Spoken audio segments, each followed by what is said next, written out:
one of the most successful independent film companies before it was absorbed into one of the biggest Hollywood studios was New Line Cinema. Since being founded by Robert Shaye in 1967, it's gone through many ups and downs, but several notable films have been released by the studio, and it's taken some big swings on projects that were turned down by others and became hits for New Line. Like most indie distributors, they start off small, primarily selling low-budget and foreign films to screen at college campuses. One such movie was actually the 1936 anti-drug film Reefer Madness, with New Line taking advantage of its public domain status to turn a tidy profit. Shaye's knack for finding provocative and attention-grabbing films was why New Line became the home of John Waters, who gained a reputation with shocking tiny-budget movies like Pink Flamingos and Female Trouble. Throughout the 70s, they also distributed a number of foreign films to the American market, including works from renowned directors like Werner Herzog, Lina Wertmuller, and Peter Weir. New Line also released the popular Street Fighter trilogy from Japan, starring Sonny Chiba. In the 80s, they became known for horror movies, including Sam Raimi's The Evil Dead and the Critters franchise. However, the biggest and most notable success during this period was A Nightmare on Elm Street. Directed by Wes Craven, the film immediately turned Freddy Krueger into a slasher movie icon, and New Line did not waste time in producing sequels. New Line would even refer to themselves as the house that Freddy built, which shows how important this dream-invading villain would be to the studio. While not the first movie produced in-house, its enormous profits proved they could compete with the bigger boys in town in selecting scripts that would appeal to a wide audience. The 90s was when New Line would especially see an explosion of activity. They acquired the rights to the live-action Teenage Mutant Ninja Turtles movie, which was surprisingly considered a bit of a gamble. Despite the popularity of the cartoon, most studios did not think the movie would perform well. They bet wrong on that one, as scores of Ninja Turtles fans, young and old, went to see the movie, turning it into the highest-grossing independent film at that time. In 1991, a new label was formed, named Fine Line Features. Created to release prestige fare, Fine Line found acclaim and box office success, with films like Gus Van Sant's My Own Private Idaho, Robert Altman's The Player, the documentary Hoop Dreams, and the Oscar-winning Shine. In 1993, New Line was acquired by Turner Entertainment, which helped provide an influx of cash, as well as exposure on Ted Turner's cable networks for their films. Around that time, New Line attained the rights to Jason Voorhees, the famous hockey mask-wearing villain of Friday the 13th, and revived the film series after a 4-year absence with Jason Goes to Hell. They also started developing a crossover movie pitting Jason against Freddy, although it would take a long time before this reached screens. The studio saw potential in a comic book series titled The Mask, thinking it could become another Elm Street-type franchise for them. They even hired Chuck Russell, the director of A Nightmare on Elm Street 3, to make the movie. However, he felt the movie would work a lot better as a comedy than a horror film, and cast Jim Carrey in the role of Stanley Ipkiss. That notion paid off, with The Mask becoming a crowd-pleaser thanks to Carrey's performance and the wacky special effects. Before that film was released, New Line had already gotten Jim Carrey attached to Dumb and Dumber, which became another enormous hit for them.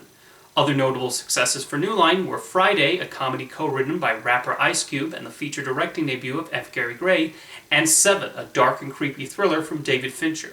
They had a good strategy of releasing small to mid-budget films that could be sold off an actor or a concept and get a decent-sized profit out of it. Not all their movies were winners, though. The Island of Dr. Moreau had an infamously disastrous production, and the movie was immediately mocked off the screen when released.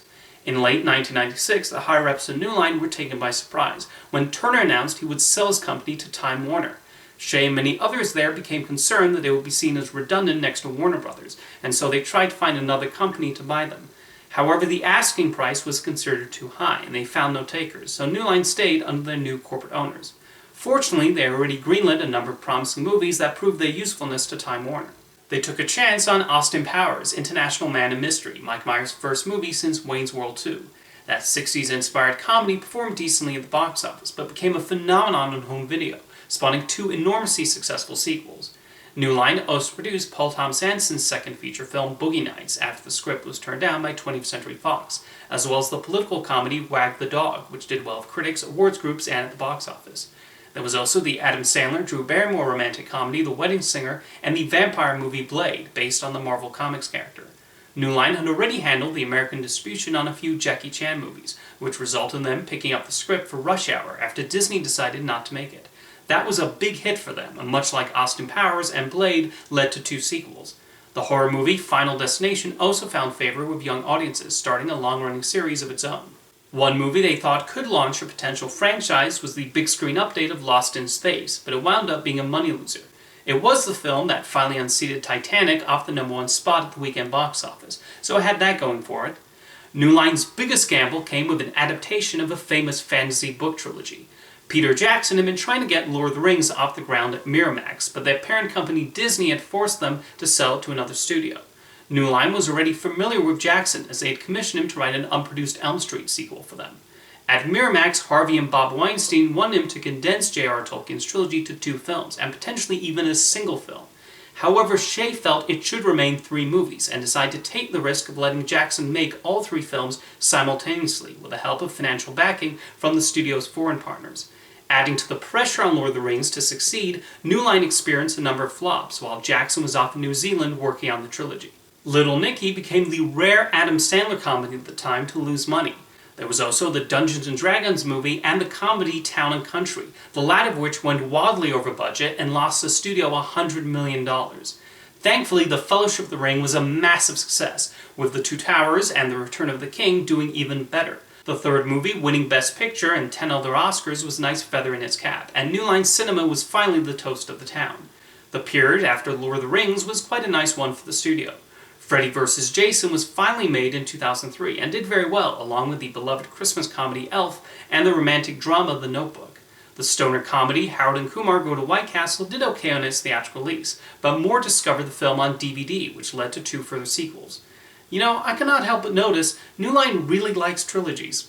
Wedding Crashers was one of the highest-grossing comedies of the 2000s, largely driven by word of mouth, and there was also the hit movie musical Hairspray, adapted from the Broadway show based on the John Waters film.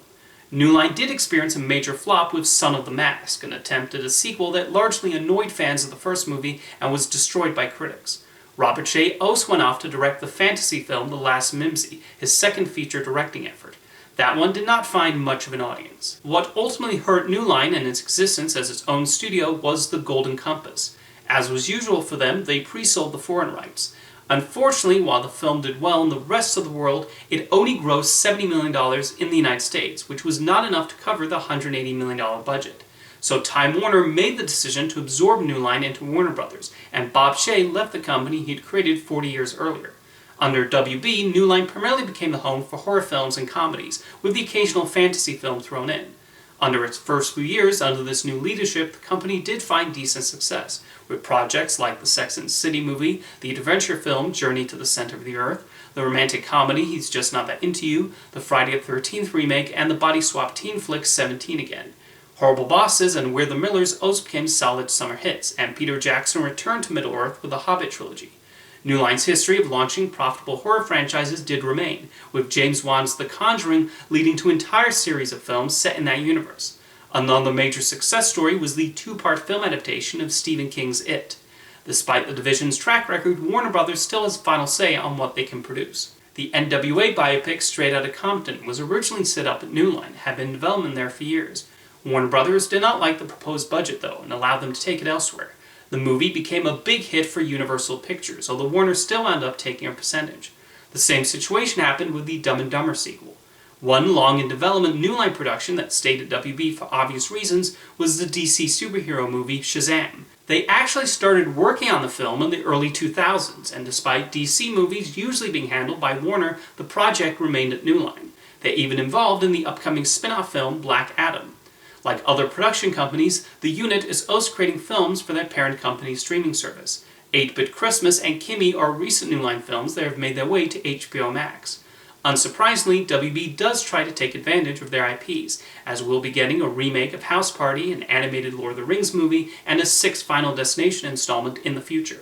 There will even be a bit of homecoming for the Evil Dead franchise, with the new film being the first to be released under New Line since the original. It's not just pre-existing material being produced by the studio, though, as they are also responsible for Olivia Wilde's next directorial effort, Don't Worry Darling. I admit for a while, after WB absorbed New Line, I thought they had become a shadow of their former selves. While one could argue the studio is not as adventurous or risk-taking as it was under Robert Shea's watch, it has not been lacking in box office hits and acclaimed movies lately. Whether depicting nightmares being invaded, a groovy spy out of time, or the incredible journey taken by a group of hobbits, New Line Cinema has been responsible for a number of iconic movie moments, ones we would not have witnessed if they had not seen potential in these ideas. See you next time.